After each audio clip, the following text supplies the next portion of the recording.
I think by now most of us have seen the horrific video of the woman who delivered a baby 12 minutes after being treated absolutely horrible in an ER triage room in Dallas, Texas. This video is really disturbing to watch. I'm not going to put it up here again, but I think everybody that especially works in healthcare needs to see it and needs to really, really think about why this might have happened and why this happens more to women of color and women of lower socioeconomic backgrounds.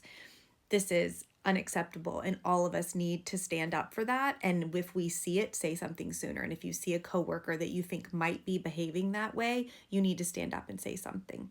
What I wanted to highlight is a situation, and I understand it's my privilege, but I do think this is what happens more than not. I think that case is still very rare, and I wanted to highlight a story where a nurse did the exact opposite.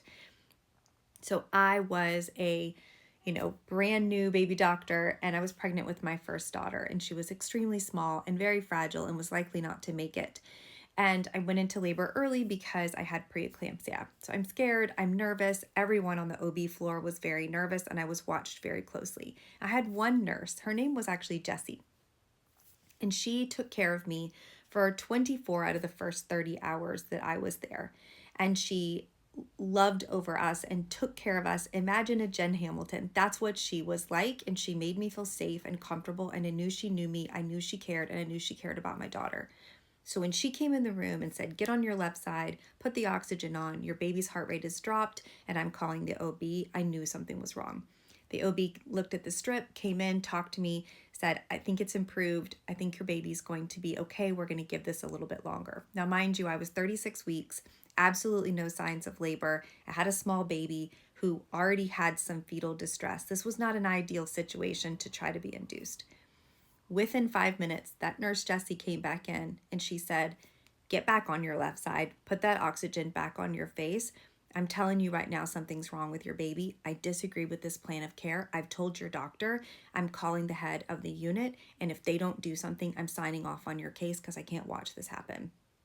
I was smart enough to know that you need to listen to a nurse like that. I called the OB back in the room. I said I would feel more comfortable with the C-section. She said, okay, let's proceed.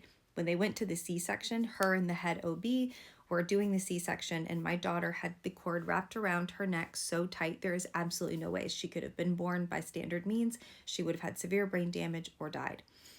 That nurse doing the right thing and caring and knowing and listening and standing up to people who had more authority than her saved my life and saved my daughter's life, and I'm grateful for her every single day. That is what nursing is. That is what nursing does.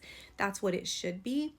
And those are the people we need to be highlighting. And the people who do things like what that woman did in Texas do not stand for most of the nurses in this country. So thank you for what you do. And Nurse Jessie, if you're out there, my daughter is 20 and she's healthy. And I thank you so much.